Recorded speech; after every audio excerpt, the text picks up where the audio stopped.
o, o evento ele ocorre da seguinte forma: a gente marca, em geral, a cada 15 dias, uma conferência como a de hoje. Essa conferência dura uns 40 minutos, 50 minutos, e a partir disso, né, existe um debate, uma arguição que hoje será feito pelo Lucas Buozzi, que é também doutorando aqui do programa de Sociologia, trabalha com temas afins ao Márcio, né, então por isso que vai ser uma intervenção muito oportuna a do Lucas. Para não perder a praxe, agradecer a Priscila sempre pela presteza aí com os instrumentos informacionais, sempre tem dado certo. Essa semana a gente ia passar no canal da Pós, mas infelizmente tivemos problemas com a plataforma deles. E após essa intervenção do Lucas, né, eu pediria o Lucas uns 10 minutos, 15, né, com alguma tolerância, a gente abre para o debate aberto, né? Esse evento, após o debate, a gente disponibiliza na plataforma do YouTube do Tatá. Tatá Conhecimento. Para quem puder, acesse lá, curta os vídeos, comente os vídeos, para a gente chegar aí em 1 milhão de curtidas, né? Quem sabe depois de hoje, Márcio, a gente não chega aí a esse 1 milhão de curtidas e a gente começa a fazer sombra para o Felipe Neto. É isso mesmo, é Felipe Neto? O nome do menino lá. Pois bem, o Márcio Felipe Salles Medeiros, ele foi graduado, né, em Ciências Sociais pela Universidade Federal de Santa Maria, a minha querida e amada ex-universidade, e no período de graduação dele, ele trabalhou com projetos de Sociologia Política, Ciência Política, Antropologia da Ciência, Sociologia da Ciência e Sociologia e Novas Tecnologias, né? Ele fez também um mestrado pelo PPG em Ciências Sociais na UFSM, tendo trabalhado o pensamento de Bruno Latour e os desafios das ciências sociais. E, no momento, como eu já disse, está vinculado aqui ao Departamento de Sociologia da Universidade de Brasília, trabalhando com o tema da internacionalização do conhecimento científico, né? Hoje, a apresentação do Márcio vai versar sobre uma parte importante da tese dele, né, que é sobre simulações na física, e o nome da apresentação é Entre Simulações e Expectativas, análise sobre a internacionalização do conhecimento científico. Márcio, novamente agradecendo pela sua presença, agradecendo pela presença dos demais e das demais aqui na nossa sala. A palavra é sua. Muito obrigado. Deixa eu colocar aqui a apresentação.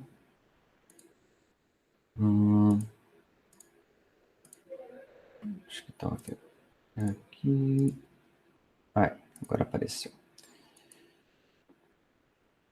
Vocês estão conseguindo enxergar aí a apresentação? Sim. Sim. Beleza. Bom, eu tenho que agradecer, né, ao Fabrício, que vem me orientando aí há bastante tempo, né? Estou fazendo uma maratona de doutorado aí já faz algum tempo. Tenho que agradecer, porque essa tese aqui ela foi constituída a partir de uma bolsa que eu tive do CNPq, da FAP, né? Acho que é importante nesse momento a gente sempre ressaltar a importância das agências de fomento à pesquisa, que são importantíssimas para o país e vêm sendo destruídas aí ao longo do tempo, né? E o próprio Departamento de Sociologia, né, o PPG-Sol, que auxiliou também nas idas de campo e nas pesquisas, né? Enfim, e também com todo o auxílio que o departamento tem dado, né, aos alunos. Então, tem que fazer esses agradecimentos ao Fabrício e ao Lucas também, que leu a minha tese toda e fez ótimos comentários, só tenho a agradecer ele, depois ele vai comentar também, mas fez vários apontamentos de grande valia, certamente, tá? Bem, quando eu comecei a estudar esse tema, né, sobre internacionalização, eu fui, obviamente, pesquisar a literatura que tinha na área, eu mais ou menos organizei nessas 4 perspectivas, talvez não sejam as mais adequadas, mas é só para dar um panorama do que era pesquisado, né? E eu via que tinha sempre mais ou menos esses blocos de análise. Um tipo de análise era um foco mais econômico, né, focado nos benefícios da internacionalização para a economia, alguma coisa relacionada à fuga de cérebros, esse tipo de coisa. Outro, análise bibliométrica, né, muito baseada em análise de artigos, né, para ver as citações, concitações, grupos invisíveis, esse tipo de coisa.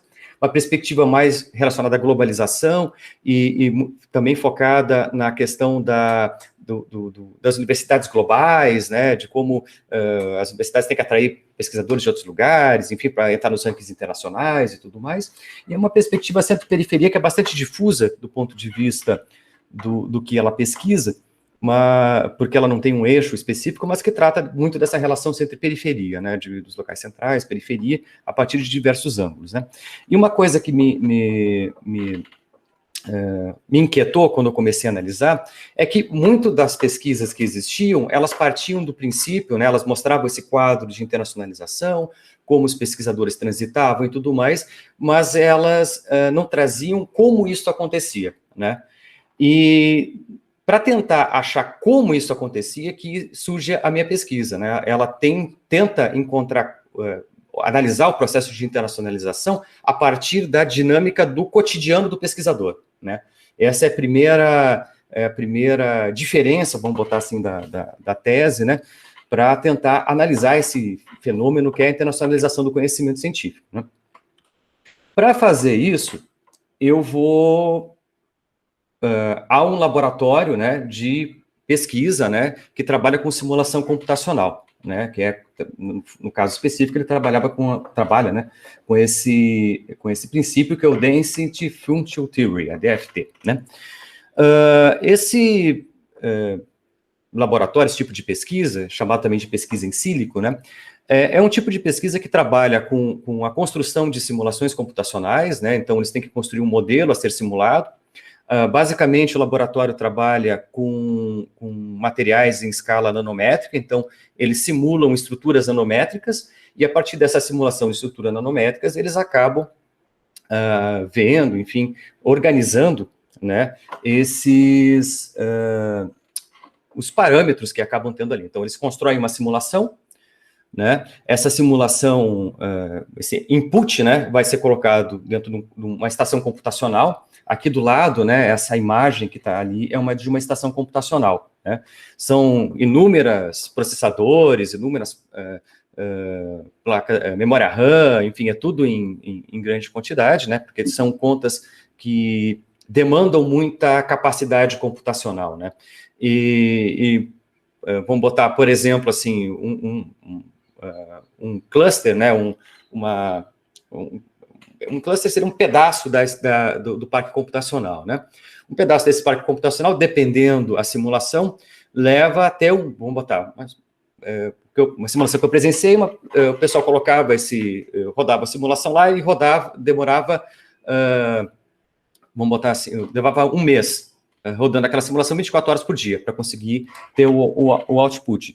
Esse capacidade computacional que tinha num cluster desses é equivalente a, sei lá, coisa como 1000 computadores domésticos. Então, se a gente fosse pegar, ia ser 1000 meses, né, para conseguir dar conta de resolver uma simulação. Então, é muita capacidade computacional que é exigida para isso, né, para fazer esse tipo de coisa, né.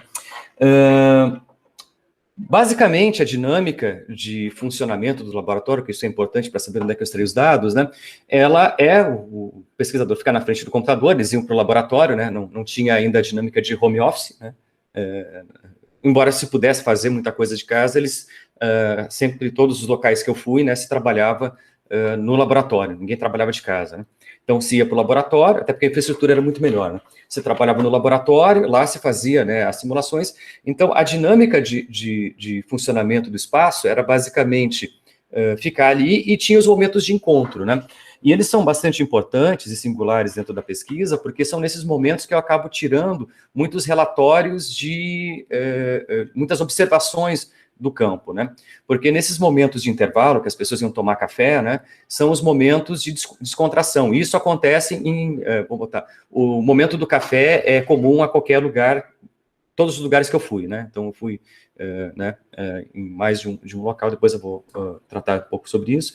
E todos os locais tinham essa dinâmica de ter a pausa do café, e a pausa do café era o momento de dar uma aliviada na cabeça, tomar um café, alguns fumavam também, enfim, esse tipo de coisa. E nesse momento é que se trocava muito conhecimento, né, sobre a dinâmica de funcionamento, se trocava dicas, né, dava aquela relaxada, e um conversava com o outro sobre assuntos correlatos, às vezes bobagens, mas na maioria das vezes assuntos correlatos com a pesquisa, o que estavam fazendo, ou alguma frustração que estava tendo ali naquele momento, né. E a pesquisa vai se constituir nesses espaços. E, além disso, tem um espaço, né, que é bastante importante, todos esses grupos acabavam tendo, que é o espaço dos group meeting, né, que são os encontros do grupo, que é um espaço de trocas, né, onde os pesquisadores do grupo todos se reúnem ali, e ali é feita é mais ou menos o que a gente está fazendo aqui, né, é feita uma apresentação do trabalho, com um tempo estipulado, aquela apresentação do estado do trabalho da pessoa, o que ela fez, as conclusões que ela chegou até aquele momento, enfim, como é que está o estado do projeto, e ali é dado sugestões, críticas, e todo tipo de comentário possível em relação ao trabalho é feito naquele momento. Então, é um momento muito rico de interação, né, e de troca também, né. Então, esses momentos são importantes porque, para depois estabelecer a questão das expectativas, eles vão ser momentos cruciais, né, tanto os intervalos de café, quanto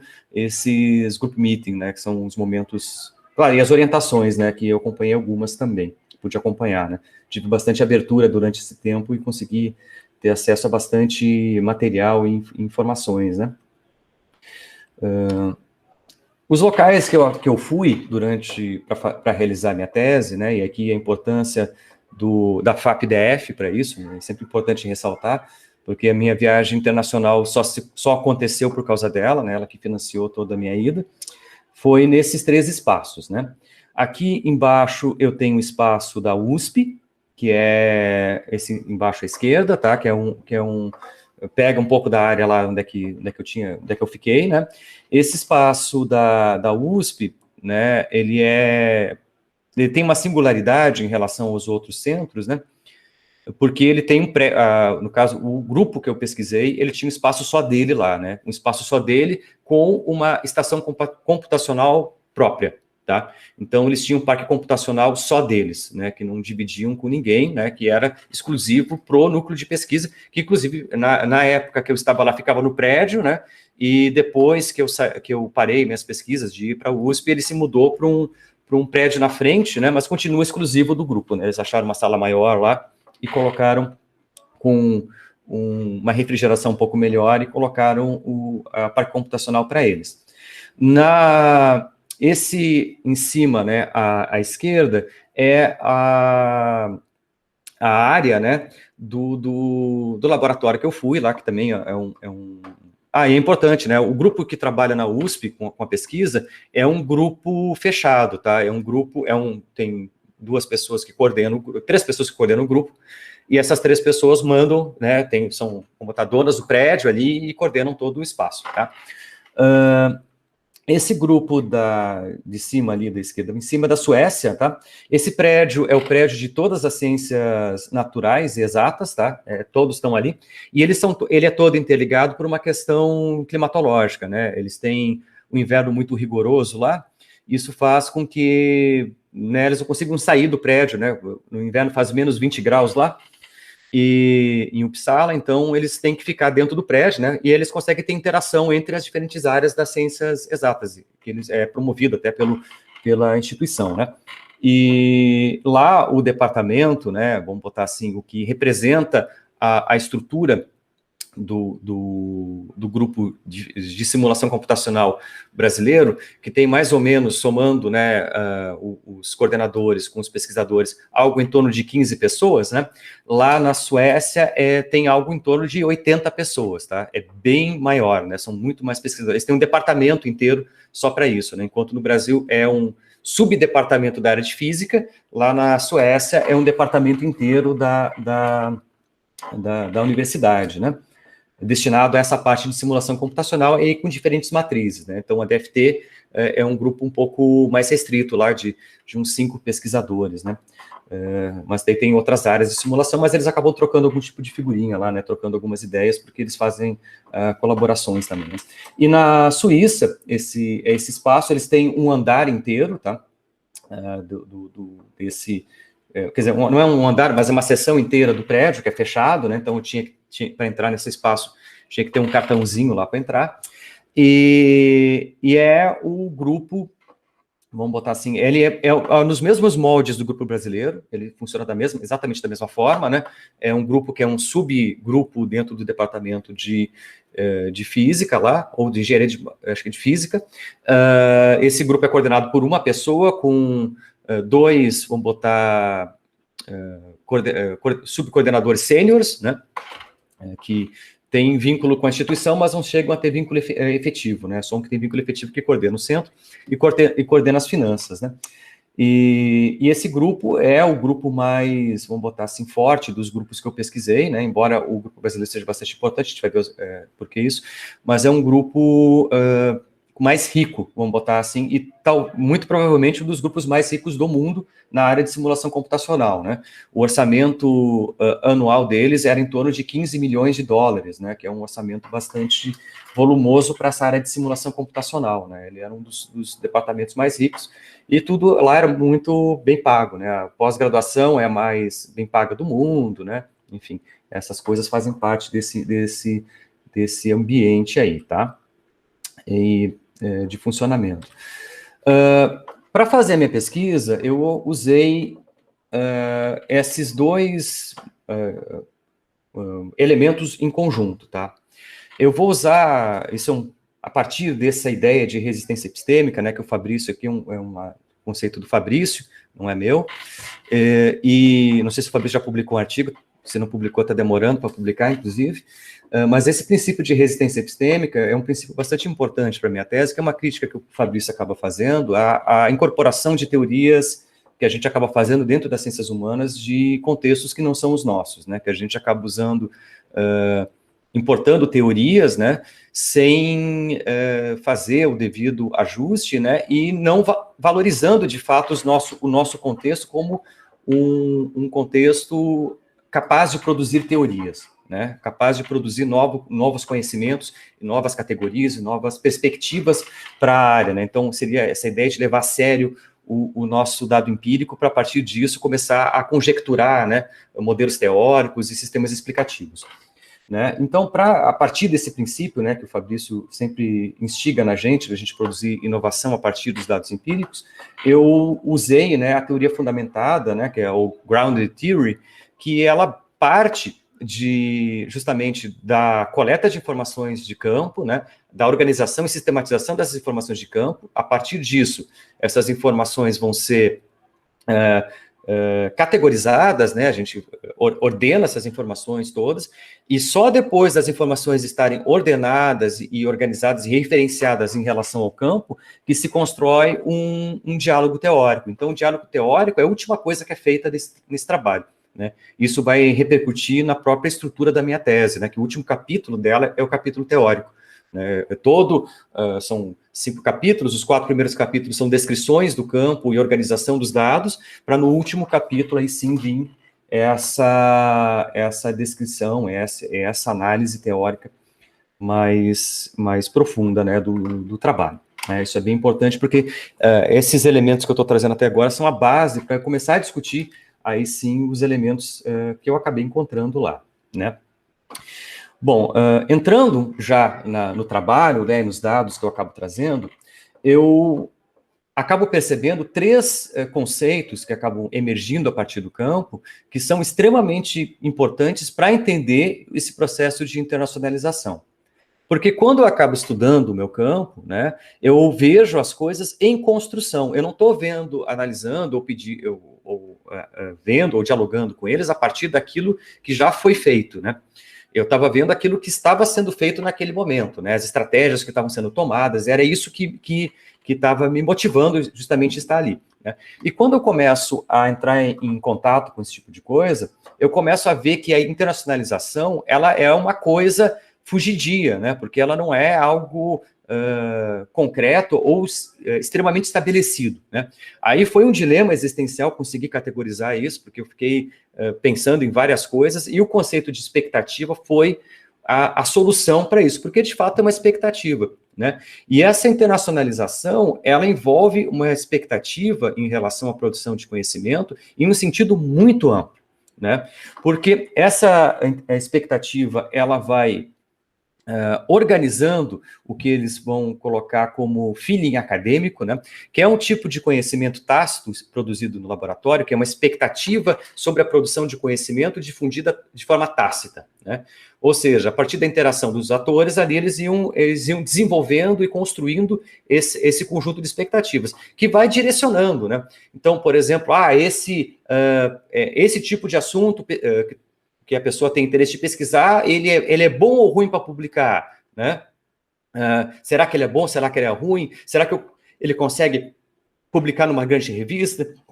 Será que a partir dele você consegue estabelecer um vínculo de colaboração com outro lugar? Todas essas questões que envolvem a produção, os desdobramentos, né, e a forma de organização, eles vão fazer parte dessa intuição, desse feeling acadêmico. Ele aparece de diversas formas, né?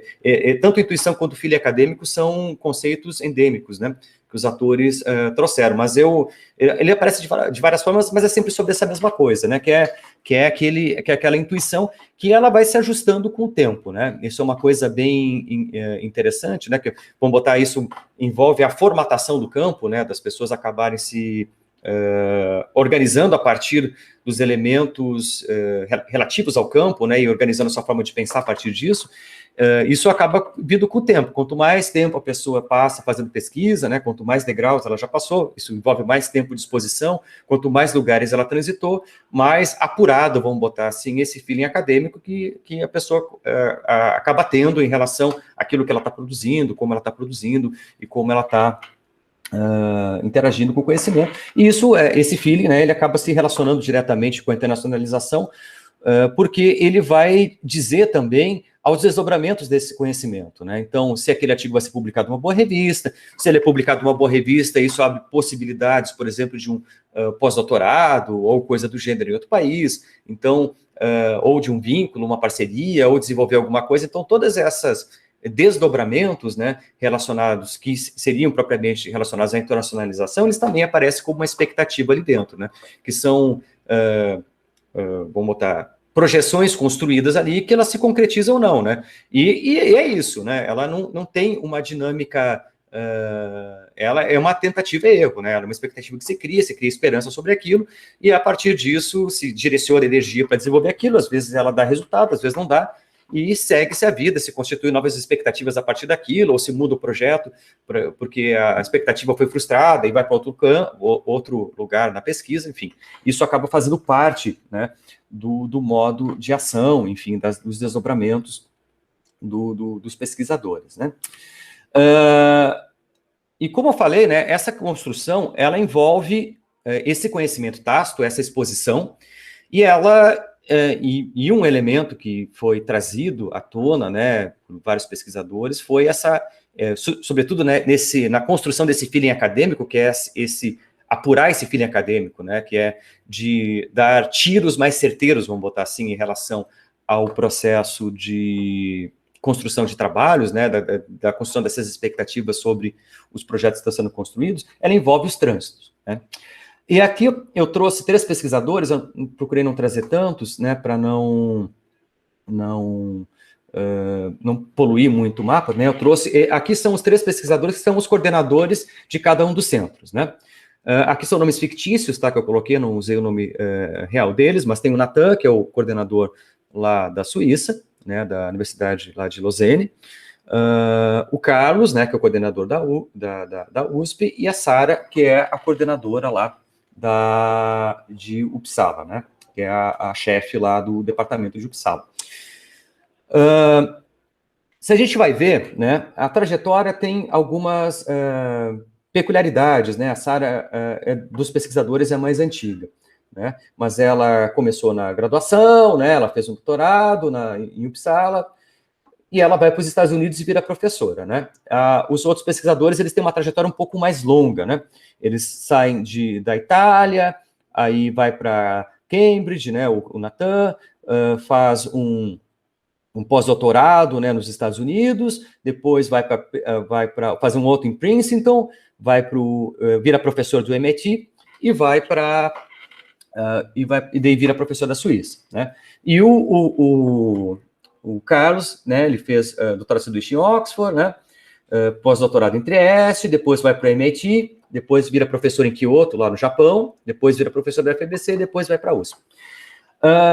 Todos os pesquisadores sêniores que eu pesquisei, né, que tinham colocação na Europa, né, e no caso aqui, esse no Brasil, que acabava, o Carlos específico, eu consegui entrevistar mais pesquisadores, né, mas teria um outro pesquisador brasileiro, que seria o antecessor do Carlos no laboratório, que eu chamo de Fábio, dentro de uma pesquisa. O Fábio, ele também foi que fundou o grupo, foi um grande pesquisador. Todos eles, incluindo o Fábio, eles têm uma passagem pelos Estados Unidos. Tá? Esse dado é extremamente relevante, porque nas entrevistas é dado um peso muito significativo a esse trânsito. E não é só o trânsito pelos Estados Unidos, isso vem junto com um pacote. Tá? A relevância do pesquisador, que ele acaba adquirindo dentro do cenário acadêmico internacional, ele se dá por ele ter passado pelos Estados Unidos e por ele ter conseguido uma bolsa de estudos concorrida, tá? Então, por exemplo, a pessoa ir para os Estados Unidos com uma bolsa brasileira não cola, né? Não conta muito bem para eles, né? Todos esses pesquisadores tiveram bolsa Fulbright, né? Ou bolsa equivalente, ou bolsa também do próprio setor de pesquisa, alguma bolsa do gênero desse tipo de natureza. Isso é extremamente importante na construção da trajetória, porque isso é uma coisa que é almejada pelos pesquisadores todos, né, os alunos de pós-doutorado, que ainda não conseguiram fazer isso, todos almejam isso e lutam para isso, para construir um currículo, né, para conseguir ter essa bolsa importante, né, uma bolsa que seja concorrida, né, que tenha um processo seletivo difícil de entrar, para eles conseguirem fazer esse pós-doutorado nos Estados Unidos ou coisa assim. E isso, a importância disso, né? Claro, se usa diversos discursos, né? Sobretudo no contexto europeu, né? Que a pessoa aprende a pesquisar lá, né? Que os Estados Unidos é um lugar muito concorrido e essa concorrência forjaria um pesquisador melhor. Enfim, as justificativas são várias, mas do ponto de vista prático, nenhum pesquisador que eu tenha entrevistado, e pro próprio relato deles, nenhum pesquisador que atue, quer dizer, nenhum não, mas poucos pesquisadores, né, que atuam dentro do cenário europeu em laboratórios renomados, não passaram pelos Estados Unidos, né? São pouquíssimos que não tiveram esse trânsito pelos Estados Unidos em algum momento da sua trajetória acadêmica, seja no doutorado, né, ou no doutorado sanduíche, ou no doutorado integral, ou no pós-doutorado. Esse dado é relevante porque, justamente, como a gente estava vendo antes, nessa expectativa, né, na construção desse modelo de conhecimento, né, como essas expectativas elas acabam sendo constituídas a partir da interação, isso coloca os Estados Unidos como um cenário muito importante na construção e formulação do modo de ver o campo e nas expectativas geradas em relação ao campo, né?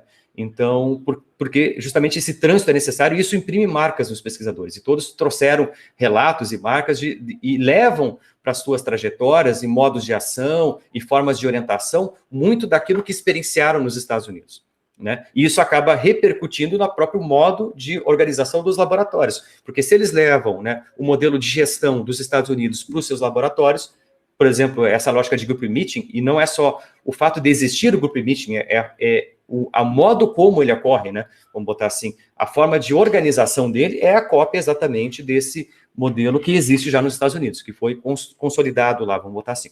E todos copiam isso, trazem isso como muito relevante, enfim, esses mecanismos de organização dos espaços acabam passando por isso também, tá? Vamos seguindo aqui, né? Os modelos de gestão dos espaços, né, como a gente pode ver, eles têm uma lógica interna relativamente padronizada, tá? Existem diferenças, mas todos trabalham mais ou menos com o mesmo modo de organização, tanto o Brasil quanto na enfim, nos dois casos europeus, né? Teria um terceiro caso, que é um lugar que eu não fui, mas eu entrevistei a pesquisadora quando ela esteve no Brasil, né? E essa pesquisadora, né, do King's College, ela, pelo menos pelos relatos dela, segundo ela segue os mesmos padrões que os outros locais, né? Mas esse eu não pude acompanhar em loco, né? Mas a lógica de organização interna é bastante parecida, né? O relacionamento entre as instituições é um tanto diferente, né? A gente vai ter pelo menos 2 modelos de organização, tá? Com o Natan, né, é um modelo bastante globalizado, né? O Natan, como ele foi pesquisador no MIT durante um bom tempo, né, e tem um grande prestígio internacional, né, ele é um dos grandes pesquisadores da área hoje, né, e ele tem vínculos sólidos com todos os grandes laboratórios de pesquisa do mundo, né, dentro da área de simulação, né, ele viaja muito, né, ele estava o tempo inteiro indo para uma parte do mundo, então ele tinha vínculos com o Japão, vínculos com os Estados Unidos, né, vários com os Estados Unidos, com várias regiões dos Estados Unidos, vínculos com o Brasil, né, com o laboratório que eu estava pesquisando, né, e vínculo com em várias partes da Europa, né, o Instituto Max Planck, o Centro de Trieste, enfim, várias regiões lá, né. Importante, acabei não comentando antes, né, a trajetória de formação da minha pesquisa, ela começa com esse laboratório da USP e eu vou seguindo as redes de colaboração, tá. Então, tanto o laboratório da Suíça quanto o laboratório da Suécia, eles estão no mapa, né, da minha tese, porque eles são centros de colaboração, né, porque uma das coisas que eu queria ver, que, no fim, se existia essa ideia do vira-lata, né, se eles achavam o Brasil um centro inferior ou qualquer coisa do gênero, e em nenhum momento isso apareceu, né, pelo contrário, né, espontaneamente eles ressaltavam os pesquisadores, as pesquisas, traziam colaborações que já existiam, com o pesquisador a gente já fez tal coisa, fulano é muito inteligente, eu conheci Beltrano quando estava fazendo pós-doutorado em tal lugar, ele é um pesquisador muito bom, a gente tem um vínculo de pesquisa, enfim, existe uma cordialidade, uma relação muito boa entre os centros de pesquisa todos, né, e o caso brasileiro, ele é bem, menos o centro no qual eu pesquisei, ele é muito reconhecido, então isso aí não aparece, né, de forma significativa, né. Enfim, o relacionamento entre as instituições é um pouco diferente, porque enquanto, né, vamos botar o Brasil e esse centro da Suíça, eles têm a mesma lógica de funcionamento, tá? O centro do Brasil, ele é um centro bastante, vamos botar que tem uma quantidade de recursos significativa também, porque boa parte da fonte de recurso dele deriva da Petrobras, porque eles fazem pesquisas relacionadas a hidrocarbonetos, né, a captação de hidrocarbonetos e outras coisas relacionadas à extração do pré-sal e tudo mais, eles fazem simulações para isso. Por fazerem isso, né, eles acabam tendo um aporte de recursos normais, que todo centro tem, né, CNPq, CAPES, da própria FAPESP, e tem essa verba extra, que é significativa, da Petrobras, né, e essa verba permite, né, que o Carlos, especificamente, viaje muito, e ele viaja muito mesmo, ele... né, o pessoal brincava que num ano lá ele zerou, né, o cartão de embarque não, né, o registro lá, enfim, das viagens, né, que tu acaba tendo que fazer, né, para viajar, né, tem os carimbos, agora fugiu o nome. Enfim, ele teve que comprar outro porque zerou, não tinha mais espaço, né.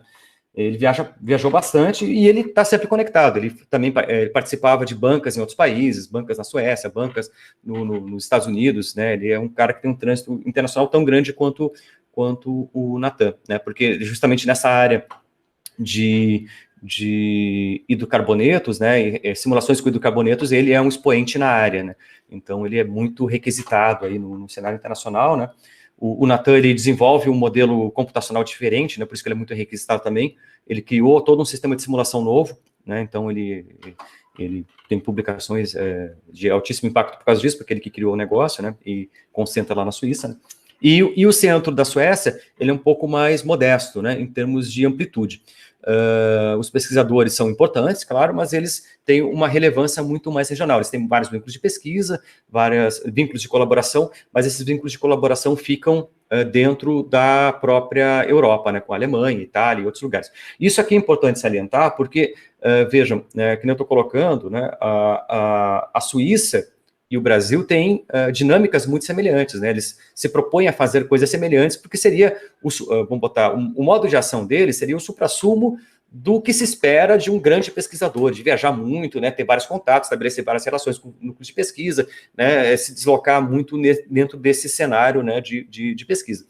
E só que as condições são absolutamente desiguais, né, por várias razões, né, porque estabelecer vínculo da Suíça com várias regiões da Europa é muito fácil, né, porque a Suíça é perto da Alemanha, é perto da França e é perto da Itália, né, que são os 3 grandes centros de pesquisa na área de simulações da Europa, né? Suíça e Inglaterra, né, que seria um pouquinho mais longe. Mas, e ele transita ali muito facilmente, dá para ir e voltar no mesmo dia, né? No Brasil, não, isso desprende muito mais recurso, né? A quantidade de recurso gasto é muito maior e a quantidade de tempo desprendido é muito maior, né? Porque para fazer uma viagem dessas, o tempo gasto, né, para te ficar lá, não compensa a viagem tão curta, então tem que aproveitar para ficar mais tempo. Então, o tempo gasto é muito maior. Então, embora, vamos botar assim, as condições sejam semelhantes, né, do ponto de vista logístico, logístico não, mas do ponto de vista do que ele se propõe a fazer, as condições não são nem um pouco, né? Aí tem uma desigualdade. Então, é uma cópia, vamos botar assim, que o Carlos acaba fazendo, e ele deixa muito explícito isso, né? Esses modelos internacionais, que ele acaba fazendo, tendo condições não exatamente iguais aos modelos, ao modelo europeu, principalmente do Natan, né? Que eu tomo como exemplo, porque é o mais próximo, né? O modelo do Carlos, né? Né, a gente vai ter aqui uma outra questão que é bastante importante, né, que é uma questão relativa às expectativas de publicação, né? Que nem eu comentei, as expectativas de publicação é sempre uma revista de alto impacto, né, que tem uma grande, que seja expoente do cenário, né, e, enfim, tem essas relações todas, né, e portanto, né, tem alto impacto porque o artigo vai ser mais lido, então ele vai ter mais gente vai conhecer, mais pessoas vão conhecer ele, enfim, acaba tendo essa repercussão maior. Então, sempre quando o pesquisador tenta produzir um trabalho, né, ele faz essa análise, né, minha pesquisa cabe, né, nessa revista, ela não cabe, e se ela cabe ou não cabe, né, e a revista-alvo aqui se chama Physical Review Letters, né, B, né, que é dessa parte de simulação. A Physical Review Letters é a revista-alvo, a grande revista, que é a revista de maior impacto, e, claro, outras revistas, né, que nem a Nature, Science, é sempre bem-vinda, porque é a revista de grande impacto para a ciência como um todo, né? Então, todos os pesquisadores sonham ter um artigo lá, né, na Science ou na Nature, né? Mas eles, enfim, eles sonham nessa Physical Review Letters, tem a Nanomaterials, tem algumas revistas, né, que acabam sendo essas revistas que são visadas, né, e que eles, a partir daquilo que eles têm, dos dados de pesquisa, da pesquisa que eles têm, eles vão vendo se encaixa, em qual revista encaixa, né. Como eles sabem isso, aí envolve aquilo que a gente já falou, que é o feeling acadêmico, né, essa intuição acadêmica que atua nesse processo e ela é mais ou menos apurada a partir justamente dessa experiência que eles acabam adquirindo ao longo da sua trajetória, né. E o interessante dessas revistas é o primeiro, né? Principalmente a Physical Review Letters, né? Ela e as outras revistas todas, né? Todas são revistas norte-americanas, né? Aí, mais uma vez, a proeminência dos Estados Unidos dentro desse cenário aqui de produção de conhecimento. E o segundo aspecto, que é bastante importante, é que não só a revista está alocada nos Estados Unidos, como os pareceristas são todos ou norte-americanos, a grande maioria norte-americano, e os que não são norte-americanos são professores que dão aula nos Estados Unidos, ou já deram aula lá, por um bom tempo. Na época que eu fiz análise, se não me engano, só 2 não estavam nos Estados Unidos, mas porque tinham se aposentado e voltado para a Europa, né? Mas eles tinham dado aula lá nos Estados Unidos por um bom tempo antes de sair de lá e voltar para a Europa, né? Tinha um italiano e um alemão, se eu não me engano, tá? Mas ou seja, né, mais uma vez, né, ali a gente tem esse modelo do que é considerado ciência para a área, do que é considerado vamos botar, referência, né, e o que eles esperam de um bom trabalho, porque isso varia, né, ao longo do tempo, né. Quando eu, neste período, né, que eu estava fazendo minha pesquisa, foi totalmente perceptível essa variação do que estavam esperando as revistas, né, e os pesquisadores estavam começando a se adaptar a isso, né, e as publicações de maior impacto, né, que seriam as publicações mais... de maior impacto não é só também publicar na revista, né, é ser capa da revista, vamos botar assim, né, não é só isso também, né, ser capa da revista vale muito mais do que ter só um número, né? E nesse aspecto, né, o Fábio, né, que é o pesquisador anterior, que fundou o Núcleo de Pesquisa Brasileiro, ele foi capa da Physical Review Letters, né? Para você ter, assim como o Natan. Então, só para mostrar essa equidade, né? Então, a gente vai ver, né, dentro desses processos, né, existe uma equidade do ponto de vista, vamos botar assim, de funcionamento e importância, né? Mas não existe mas principalmente, né, nesse debate aqui, essa questão da centralidade dos Estados Unidos, ela é muito relevante, né, para a composição dessas expectativas todas, né? Porque a partir daquilo que é aceito, do que não aceito, do que é reprovado, do que não é, enfim, dos pareceres que são ditos, isso vai alimentando também esse conjunto de expectativas dos pesquisadores, né? Do que eles esperam, do que eles têm que se portar e da forma com que eles vão pensar as suas próprias pesquisas. E isso tudo tem um certo alinhamento, né, com essas ideias dos Estados Unidos. Então, sem sombra de dúvidas, né, os Estados Unidos é muito mais preponderante dentro desse cenário aí de pesquisa, né? E faltou só um dado aqui, que eu acabei não colocando aqui um slide, que é um dado importante, né, sobre o alinhamento de expectativas, né? Porque quando eu fui fazer a pesquisa, né, a gente pensa, né, esses pesquisadores, sobretudo, vamos pegar o Natan, que é um pesquisador mais, vamos botar assim, exemplar, no sentido de ele ser o grande modelo de pesquisador que todos gostariam de ser da área, tá? Todos se espelham nele, assim, gostariam de ser aquilo que ele ficava ressaltando as qualidades, a genialidade dele, a capacidade de articulação, esse trânsito e tal. Beleza, né? Só pegando ele como exemplo, né? Aí a gente olha uma figura dessas, né, que trabalha muito, muito dedicado ao trabalho e pensa, né, que os elementos ligados, né, as expectativas geradas, por exemplo, em relação a assuntos pessoais, ela não é tão forte, como, por exemplo, a família, né? E pelo contrário, né, em todos os pesquisadores que eu entrevistei, todos, sem exceção, família é o principal elemento de expectativa que organiza o restante das expectativas em relação à sua trajetória e carreira. Porque a partir disso que se constrói o processo de internacionalização relacionado ao trânsito internacional, né? Porque, por exemplo, ficar muito tempo longe da família é um problema para todos os pesquisadores aí. E no caso específico do Natan, ele é emblemático nesse caso, porque quando ele era professor do MIT, ele era professor titular do MIT, ele não ia ser demitido nunca, né? Ele tinha o cargo efetivo lá.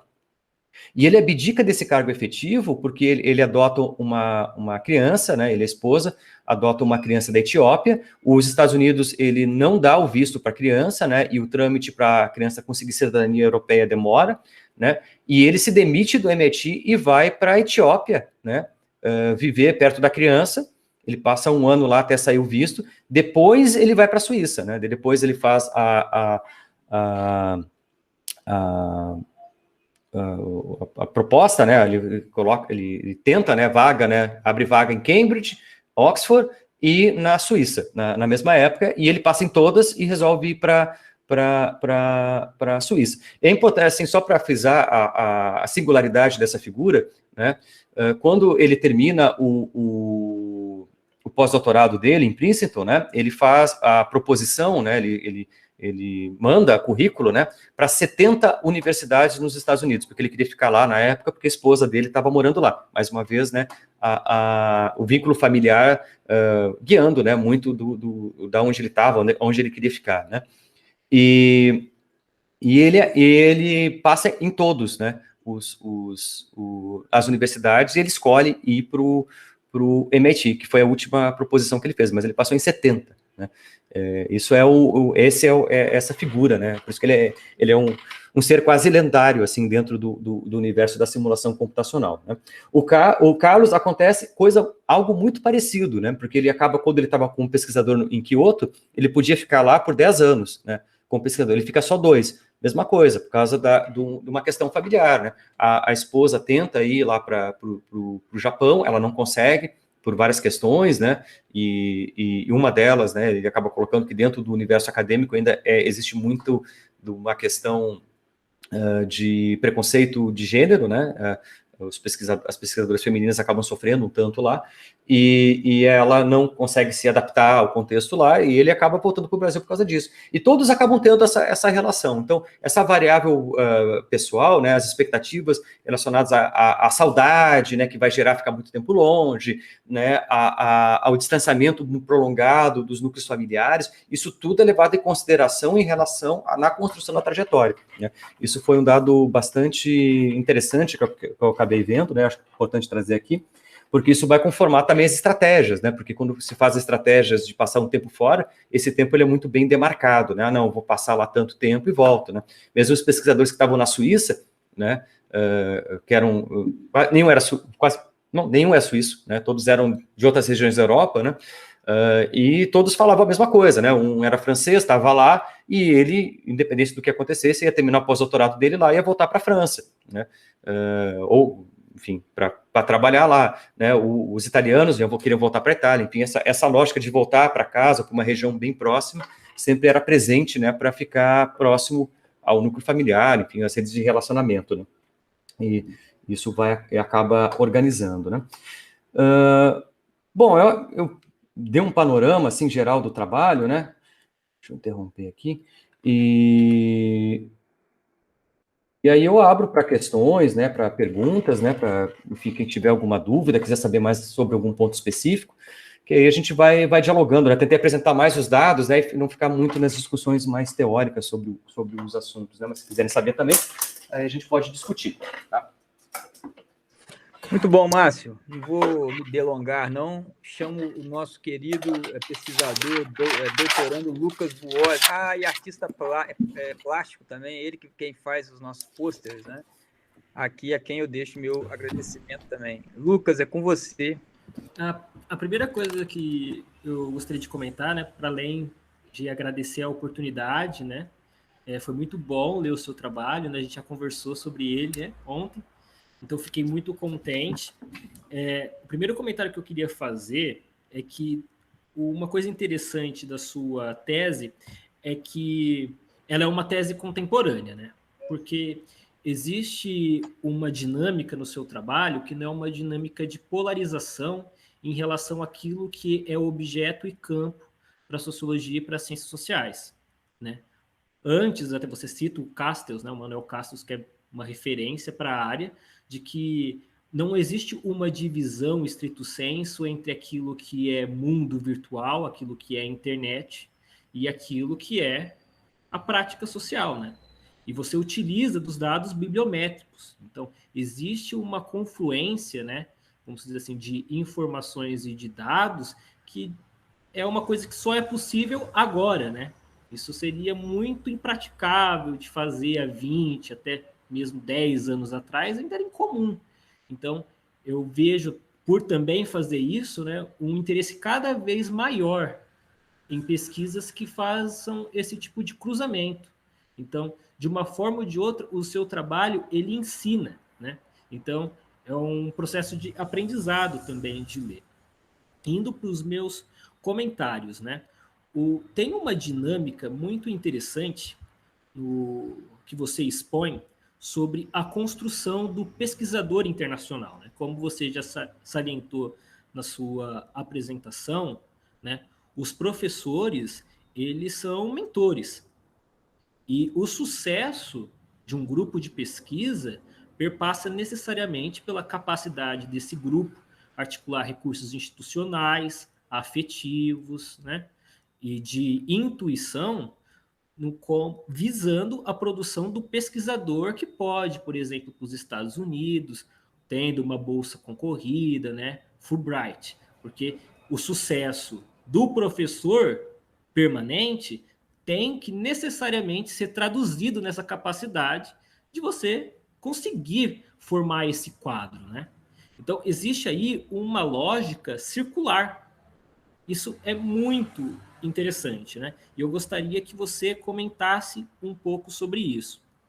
Uma outra coisa, já partindo por uma dinâmica mais de comparação, né, de pensar quais são as diferenças entre Brasil e os laboratórios na Suíça e na Suécia, é que num ponto da sua dissertação, da sua tese, desculpa, você coloca a seguinte questão, né, da importância de uma racionalidade orientada à profissionalização do pesquisador, que é uma coisa que no Brasil é mais ou menos ausente, por questões institucionais e também por questões culturais, em que você coloca que no Brasil a lógica de socialização tende a ser mediada por uma relação entre professor e aluno, enquanto na Suíça, na Suécia, nos Estados Unidos, né, existe a posição do pesquisador, e essa posição do pesquisador é muito valorizada.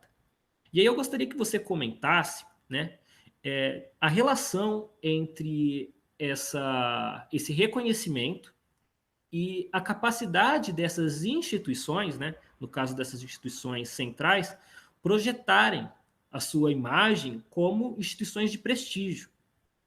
Porque isso é um ponto que está em tensão na sua tese. E você termina mais ou menos com isso, né?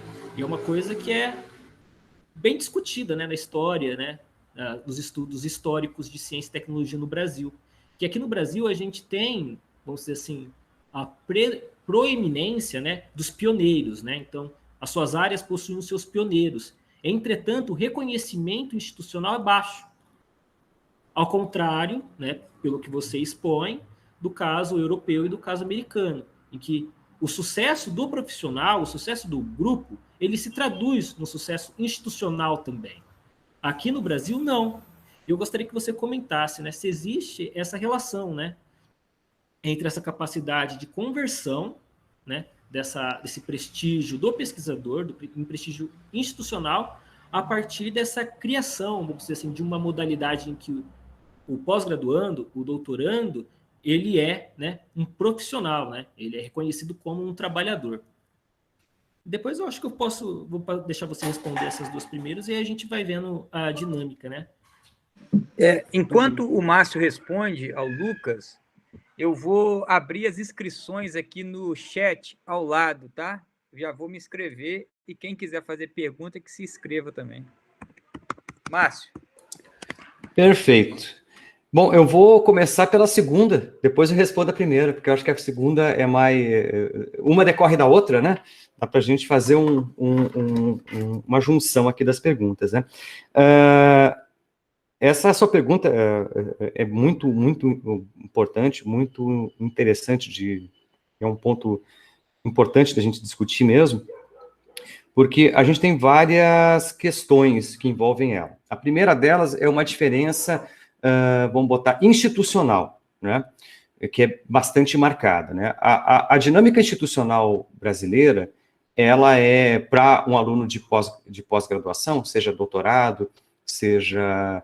Claro, tem uma diferença formativa, né, se sai da graduação, faz graduação e mestrado juntos, né, eles são uma coisa só, vamos botar o TCC, né, a graduação é 5 anos, seriam 3 anos de graduação, que seriam só disciplinas, e mais 2 anos de uma pesquisa leve, que seria o TCC, né? Que seria um TCC, que seria o mestrado, e a pessoa sai com as duas coisas junto, né?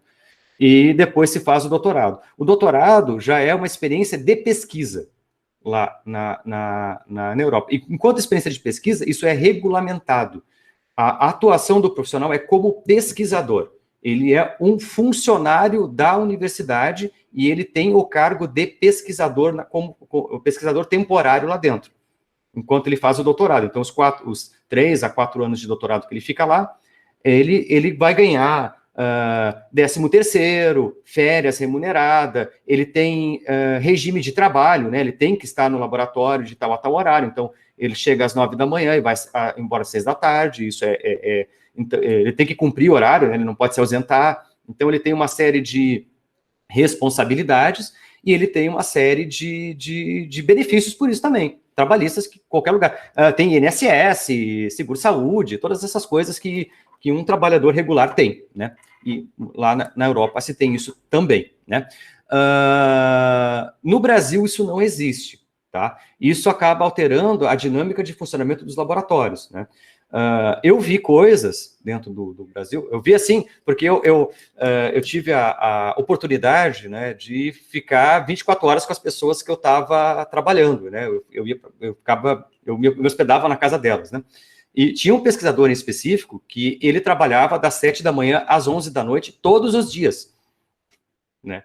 E isso incluía final de semana, né? Domingo ele dava uma aliviada, ele ficava olhando série, mas de segunda a sábado ele trabalhava que nem um louco, porque justamente não tem esse regime, né? Por exemplo, na Europa, se um pesquisador faz isso, ele é impedido de entrar na universidade, porque extrapolou o horário limite de horas que ele pode ficar no laboratório. No Brasil, isso mais de uma pessoa fazer isso, tá? E é normal, vamos botar assim, né? Não tem nada de estranho, ou, pelo contrário, o aluno era considerado um baita aluno, né? Porque, pô, dá o sangue pela pesquisa e pela instituição, né? Isso acaba gerando uma diferença significativa na conduta, né? No direcionamento, e vejam, né? Em termos de produtividade, isso não se desdobrava em mais artigos, vamos botar assim. Até porque não tem como isso acontecer por uma questão que nem a gente já viu pelo próprio modo de funcionamento da área. Porque como tem que lidar com simulação, tem um tempo da simulação que eu não tenho como burlar ele. Não importa o quanto eu estude ou o quanto eu me dedique, o computador tem que ficar rodando a simulação. Então, eu não vou produzir mais, ficando mais tempo necessariamente no laboratório, né? Então, tem essas relações que acabam aparecendo. E uma questão também que decorre disso, né, que é justamente não só essa dinâmica interna de funcionamento, mas as próprias instituições, elas têm uma lógica de operação diferente, né? Quando se falava era interessante isso, né? Quando a gente perguntava para os pesquisadores sobre os sistemas de colaboração na Europa, se falavam em instituições. Instituto Max Planck, Universidade de Uppsala, que nem eu fui lá, né? MIT. Quando se falava do Brasil, é o fulano, o Beltrano, né? Era nomeado as redes de colaboração, né? Aí tem várias questões envolvidas nisso, né? Se a gente vai ver os modos de operação das instituições na Europa, elas fazem propaganda das instituições, elas valorizam, né, as suas pesquisas, os seus pesquisadores, elas mostram para a sociedade a importância da instituição, enfim, tem todo um marketing institucional que ele é feito dentro do seu país e fora, né, dentro da União Europeia, enfim, em outros contextos, e faz com que os laboratórios sejam reconhecidos pelos laboratórios, né? E isso acaba gerando um prestígio. Então, pesquisador veio de tal lugar, então ele deve ser bom. Não importa de quem orientou ele lá dentro, né? No Brasil, essa coisa é mais especializada. Os pesquisadores conhecidos eram nomeados todos, né? Então, é fulano, é Beltrano. Eles eram conhecidos, né, no cenário internacional, assim, por esses pesquisadores todos que eu entrevistei, mas eles eram pesquisadores pontuais, né? E isso acaba gerando essa ideia, né, de sucesso do grupo em relação ao sucesso da pessoa, né? No Brasil, pelo menos o grupo estava se tentando constituir essa ideia do grupo se tornar forte, né? De levar o nome do grupo, de criar o Carlos. Quando eu fui a primeira vez a campo, não era o Carlos, o Carlos estava no FABC ainda, né? Ele não tinha assumido na USP. Quando eu fui na segunda vez, ele tinha assumido na USP, então eu peguei essa transição. Então ele alterou um pouco o modelo de gestão lá, né? E nessa troca de modelo de gestão ele estava tentando efetivar esse modelo mais institucional, né? Não sei em quantas anda agora isso, né? Mas ele estava tentando isso. Mas essa é uma diferença bem marcante, né? Dos dois espaços, né? E sem dúvida, né? Essa questão da mentoria, né? Ela se torna muito importante dentro do modo de organização, e ela perpassa essa própria questão também, né? Porque o sucesso, né? Vamos botar assim, quando você tem um grupo, o sucesso do grupo é o grupo ganhar projeção. Então, é entender que aquele núcleo de pesquisa, ele está produzindo e ele está recebendo os créditos por isso, né? Quando a gente trabalha para uma questão mais pessoalizada, é o coordenador do grupo, né? Ele que tem que aparecer. Então, nesse contexto brasileiro, acabava muito tendo isso, né? Do Carlos aparecendo muito mais do que os outros pesquisadores, né? E isso não era à toa também, né? Porque, que nem eu comentei, ele viajava muito, né? Para vários lugares e tal. Ele precisava viajar tanto? Acredito que não necessariamente. Ele podia, em algumas ocasiões, mandar outras pessoas, né? Mas como também ele tinha um pouco tinha essa noção, né, de que o núcleo do Brasil não era conhecido como núcleo, mas os pesquisadores, ele viajava, né? Então esse dado é interessante, né, de ele entender também esse modo de operação, né, enfim, como as coisas são vistas e como é importante que ele apareça, né? Então ele aparecia mesmo, né? Então ele fazia esses trânsitos, e óbvio, né, que essa circulação dos pesquisadores é importante, né? E não só a circulação, como o sucesso do pesquisador, porque mandar o pesquisador para um lugar, né, sobretudo com bolsa brasileira, né, eu peguei ainda no final da pesquisa o final do Ciências Sem Fronteiras, o finalzinho do Ciências Sem Fronteiras ali, né, foi o finalzinho do governo Dilma, ali antes do desastroso golpe lá, né, mas no final do governo Dilma tinha ainda o resquício do Ciências Sem Fronteiras e mandar os pesquisadores não era tão difícil, era relativamente fácil naquele contexto, né? Mas o sucesso do pesquisador não era certo, né? Então, eventualmente, o pesquisador podia ir para um lugar, e aconteceu um caso específico, né, do pesquisador, que fiquei sabendo recentemente, que o pesquisador foi, né, na época que eu estava lá, ele voltou e abandonou a área da física, né? Porque ele não só não teve sucesso, como ele foi um fracasso, assim, completo, e ele acabou se queimando como pesquisador, né? Só que como ele justamente tem essa vantagem dos núcleos brasileiros não serem fortes, ele se queimou como pesquisador, ele não levou o nome do grupo inteiro junto, né? Então acaba tendo também essa ideia de mão dupla, né? No contexto, vamos botar europeu, isso é mais forte. Mas também tem uma outra questão de fundo, associada a isso, é que, por exemplo, o laboratório suíço, como que nem eu comentei, é um dos laboratórios, é o mais rico da Europa disparado. Eu não sei se é o mais rico do mundo, porque tem os dos Estados Unidos, mas da Europa é o mais rico disparado, né? E a bolsa de doutorado na Suíça é a maior do mundo. Ou seja, né, é mais de $10 mil a bolsa de doutorado lá. Ou seja, e pós-doutorado é $13 mil, $14 mil, uma coisa assim. Os pesquisadores da Europa inteira querem fazer doutorado ou pós-doutorado lá. Então, o sistema de seleção, enfim, quem entra lá dentro, né, já tem, de certa forma, um certo perfil de porta-voz do grupo. Isso é analisado no momento da organização do grupo. Então, alguns requisitos, né, justamente para expandir a percepção do grupo, né, para expandir o espaço, a consistência teórica do pesquisador, a capacidade de arguição dele, tudo isso é analisado para entrar, né, que seriam elementos que não são relacionados só ao processo acadêmico, para que essa pessoa esteja ali nessa posição. E o Nicola, o professor, ele faz questão de mandar os alunos, né?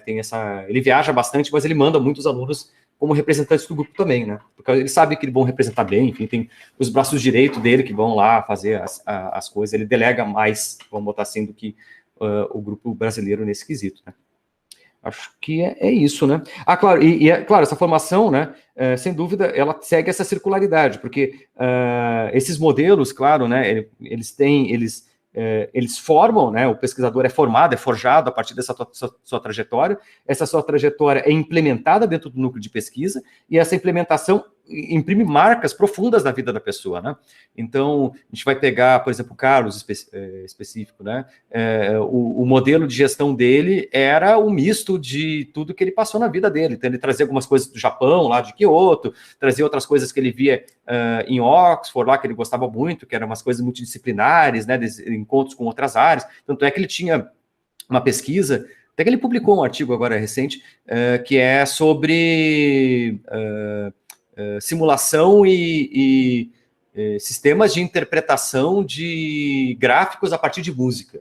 Transformar gráficos em sistemas musicais, assim, a partir de análise computacional, que é com o cara da música, não tem nada a ver com o negócio. E ele curte essas junções, assim, né, com outras áreas bem distintas, né? E isso tem a ver com a sua trajetória, com as suas experiências, daquilo que ele vivenciou, viu de perto, e ele acaba trazendo para o núcleo, e isso acaba influenciando, sem sombra de dúvidas, né, os pesquisadores. É aquela história, né, quanto mais tempo a pessoa passa dentro daquele núcleo, né, passa o mestrado, doutorado, que são 6 anos de pesquisa ali dentro, ela vai incorporar muita coisa, né, muitas das dinâmicas, do modo de fazer as coisas, da modo de pensar, né, e isso acaba se voltando, né, também, né, nesse sucesso ou não, né, dentro desse cenário internacional, né, em geral, as pessoas vão botar muito desviantes de um determinado padrão de operação dentro da área, não se dão muito bem quando submetidas a um contexto externo, quando vão para outro país ou quando vão para outro núcleo de pesquisa, né. O Márcio, um comentário bem pontual sobre isso que eu gostaria de fazer para você é que nesse ponto, né, você pode continuar explorando ele no futuro. Não sei se o MIT e esses outros grupos, eles mantêm no site deles uma seção de história institucional das pessoas que passaram por lá. Mas você poderia buscar, né, esses nomes e tentar averiguar quais são as condições de formação desses pesquisadores.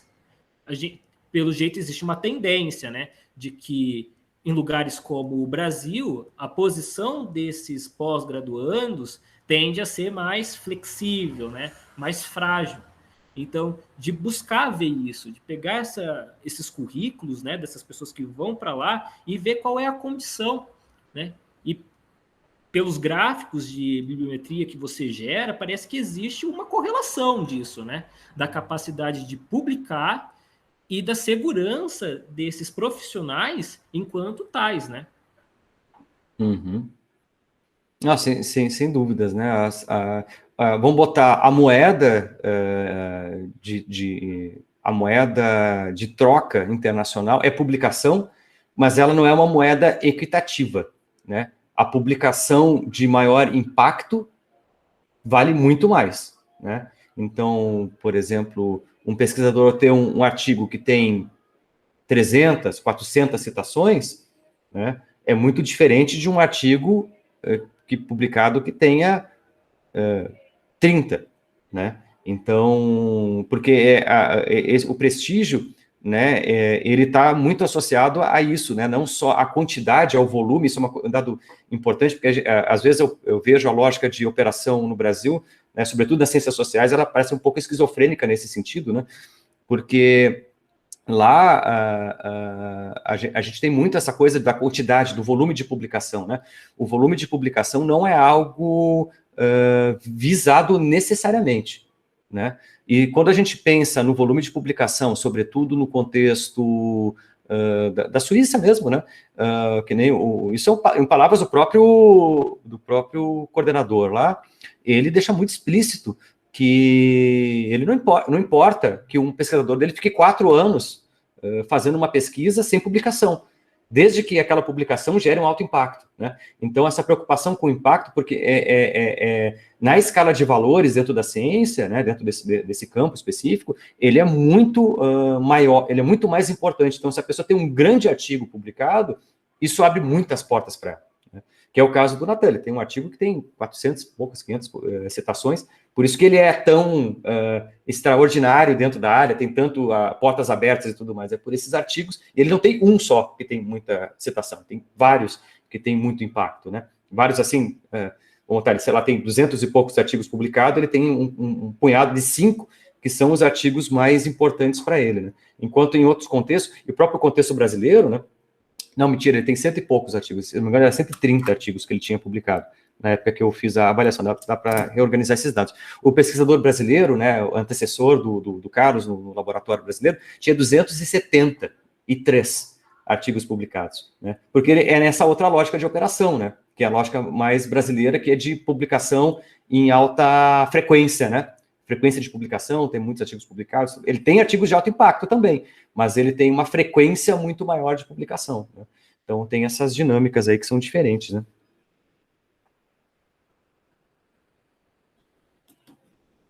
O que tem aqui?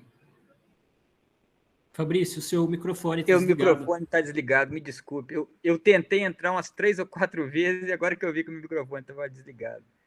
E olha só, tem duas questões que eu queria e uma toca no que a Flávia escreveu aqui. A primeira é o seguinte, como que você relacionaria no plano de uma sociologia, vamos dizer assim, integrativa, que pegaria 3 dimensões do seu trabalho e integrasse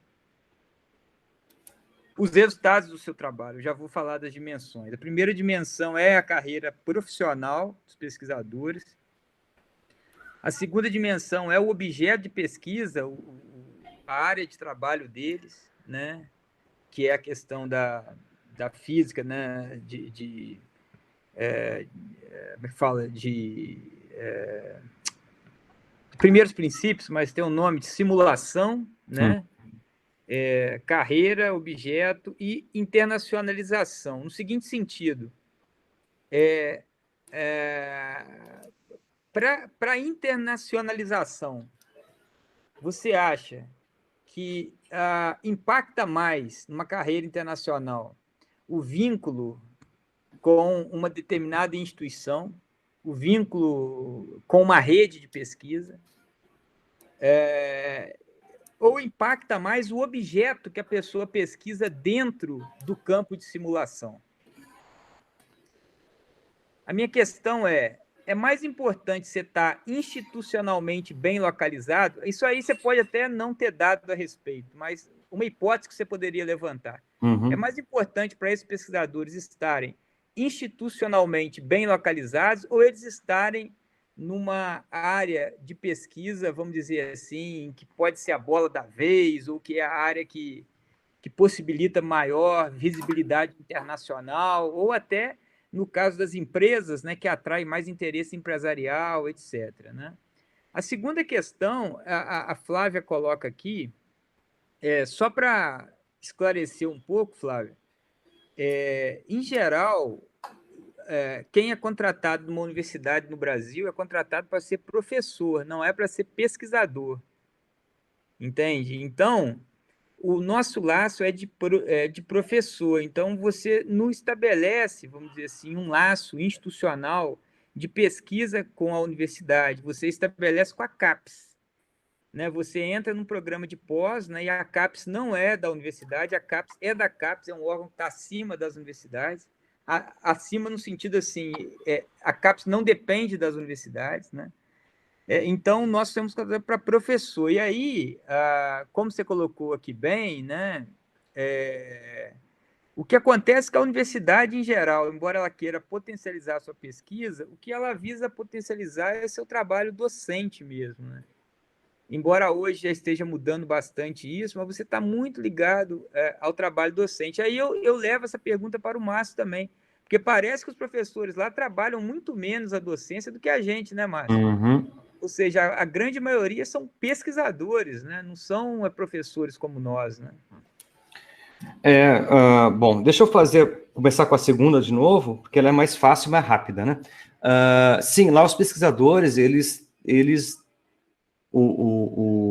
da Suíça, principalmente, ele não dá aula, nenhuma, né? Ele se dá o direito de ter as pessoas que dão aula por ele, né? Então, é assim que funciona. Lá, porque lá quando tu tem, que nem ele tem essa verba de pesquisa, né, que é de 15 milhões, ele pode usar parte da verba de pesquisa, institucionalmente legal isso, para pagar um professor para dar aula por ele para a instituição na qual ele está vinculado, e ele faz isso, né? Ele não dá aula, ele só faz pesquisa. E a atuação de pesquisa dele é como gestor de conhecimento, e ele deixou muito claro isso, né? O que ele faz? Ele sabe o que todo mundo pesquisa, ele sabe, ele estuda os assuntos do que as pessoas estão pesquisando, e ele orienta as pessoas a organizar as pesquisas, né? É esse o papel dele como gestor de conhecimento, né? Que, segundo ele, né, é o que se faz no MIT. Isso é o modelo MIT. Tanto é que para ele virar professor lá, ele teve que fazer cursos sobre isso especificamente. Então, esse modelo de organização e gestão é um modelo praticado lá, né? Então, esse é o que ele acaba trazendo, né? E isso acaba se espraiando também para os restantes do departamento, com maior ou menor intensidade, né? Porque ele, como eu comentei, se passa, né? A trajetória pelos Estados Unidos é meio que como passagem obrigatória na Europa, então eles acabam assimilando um pouco essa concepção desse modelo de orientação enquanto gestão de conhecimento para a produção de saber e tudo mais. Então, se trabalha muito, assim, do ponto de vista de obrigações burocráticas, é quase nada, porque além de não dar aula, né, ele não faz a burocracia, porque, no caso, ele tinha 2 secretárias para ele, né, para tocar os projetos de pesquisa. Então, toda a burocracia institucional e toda a parte didática, né, de aula, ele não fazia. Então, ele só trabalha fazendo pesquisa. Então, são condições muito desiguais nesse aspecto, né? Se a gente vai comparar o Brasil, porque o Brasil, né, o caso do Carlos lá, ele tinha todas as obrigações possíveis que qualquer professor no Brasil tem, que é entrar em reunião, dar aula, né? A USP ainda tem alguma regalia, porque o grupo de pesquisa tinha uma secretária só para o grupo de pesquisa. Então, essa parte mais burocrática, de às vezes pedir uma dispensa, de correr atrás de algum papel, alguma coisa dentro do universo da USP, era a secretária que fazia. Então, ele era desonerado um pouco das suas funções burocráticas dentro da instituição. Mas aqueles deveres, né, de reuniões e coisas também existiam, né? Isso é uma singularidade da USP que afeta... eu acabei não estudando outra instituição brasileira, mas eu garanto que, comparando a USP com outras instituições, esse fator só da secretária é gritante para a quantidade de tempo que o pesquisador tem para fazer pesquisa, né? E ele dava pouca aula também, né? O Carlos dava uma aula por semestre, uma coisa assim. Não era um volume gigantesco de aula que ele dava, né? Era uma aula por semestre e a secretária. Então, dentro do universo brasileiro, é muito pouco, né? Mas comparado ainda com o cenário europeu, é bem diferente de um pesquisador consolidado lá, né? Lá ele não dá aula, né? E atendendo a outra pergunta, essas coisas se somam, Fabrício, o vínculo, a rede que tu constitui e o objeto de pesquisa.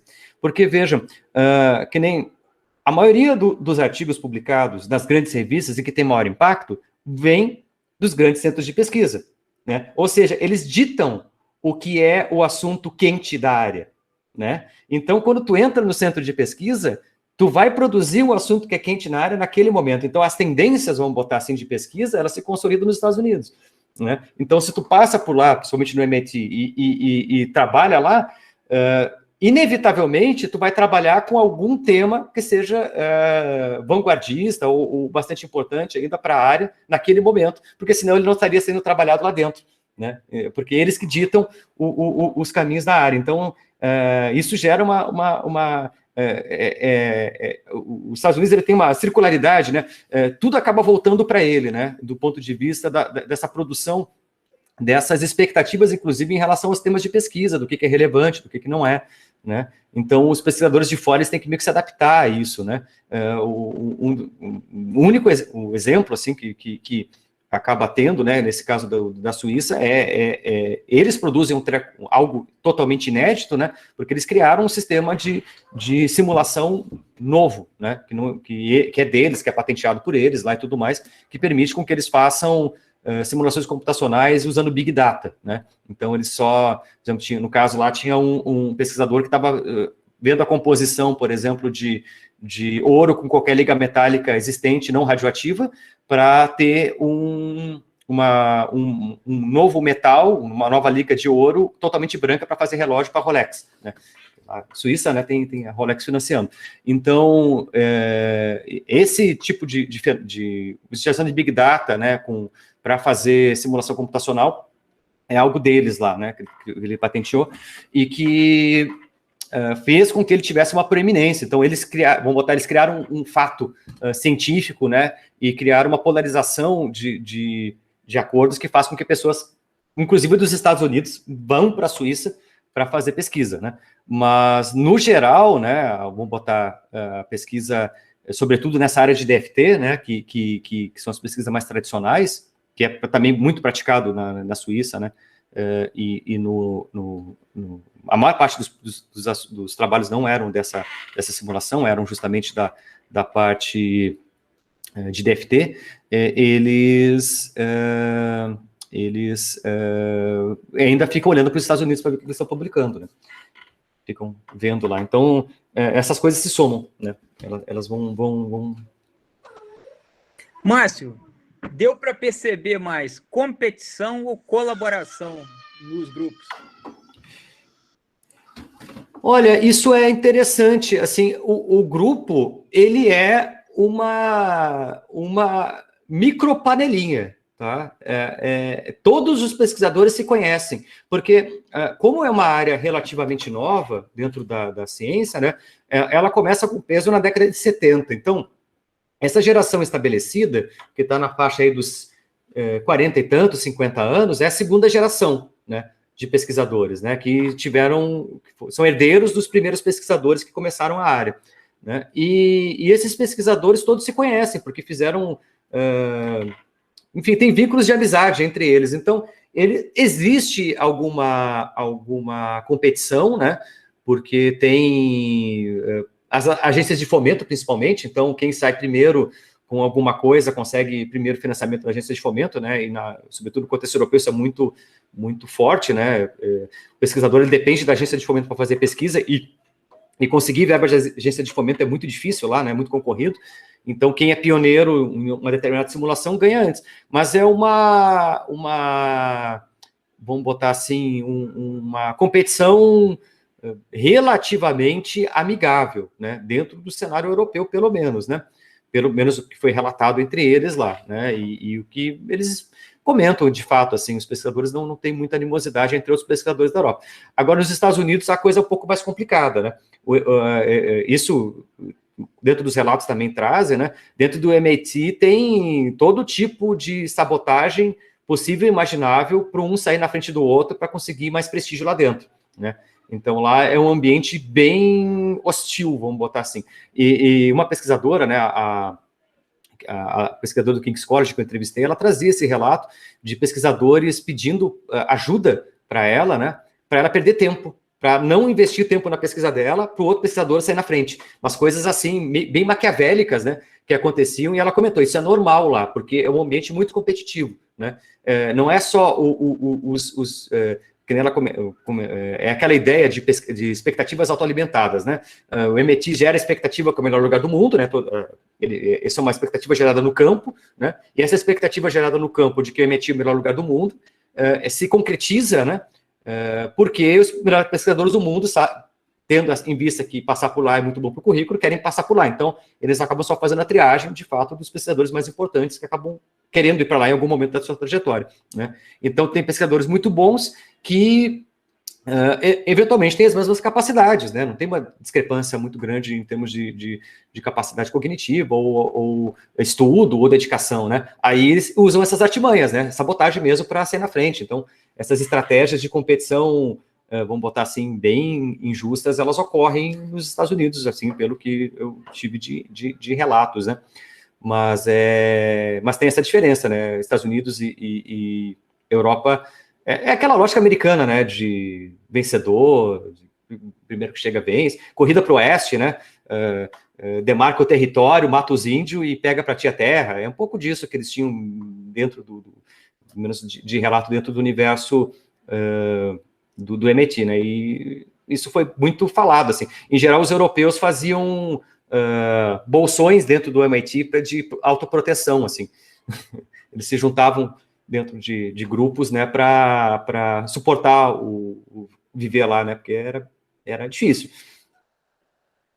O Hagstrom, no famoso A Comunidade Científica, né, ele traz esses primeiros dados, né, mostrando que a colaboração, né, que em geral era um dos valores que o próprio o Merton trazia, né, quando ele discutia o comunismo, né, na ciência, ele falava de colaboração, e o Huxley vai dizer que não é bem isso não, que nos Estados Unidos você tem esse elemento de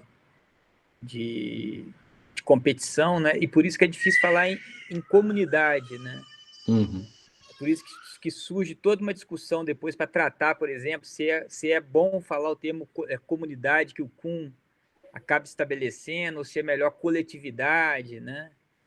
Enfim, esse tipo de coisa. O que ocorre, né, é os pesquisadores se ajudando mutuamente, né?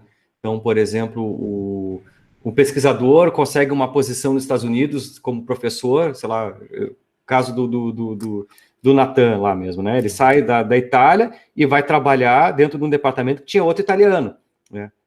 Aí ele vai para outra universidade, tinha outro italiano lá dentro, né? E aí ele vai transitando entre o universo de italianos dentro dos Estados Unidos, né? Porque é menos hostil, vamos botar assim, né? Dentro dessa lógica de competição e isso acaba acontecendo, né? De buscar espaços assim onde seja um pouco menos tem menos animosidade, porque o contexto lá não é dos mais fáceis, né? Uhum. Eu queria fazer só o convite no mesmo bate-horário, no mesmo bate-canal, na próxima quinta-feira, lançamento do livro do professor Ricardo Neder, o Panóptico, não, a Gambiarra e o Panóptico. O professor Neder, um especialista em ciência e tecnologia também, e ele está discutindo aqui o efeito panóptico das novas tecnologias, principalmente a discussão sobre os algoritmos, né? Então, vai ser um debate aqui na próxima quinta-feira, às 18 horas. Espero que todos estejam e todas conosco de novo. Aí o Lucas, em breve, vai nos enviar o cartaz, né, como sempre, uma obra de arte, e nós vamos começar a divulgação dos nossos canais, então. Ok? Márcio, brigadão de novo. Lucas, obrigado. E vamos agora rumo ao final da tese para fechar com chave de ouro esse trabalho bonito que você está desenvolvendo aí. Vamos lá. É isso. Um abraço, gente. Boa noite. Um abraço, boa noite. Tchau, tchau, pessoal. Tchau.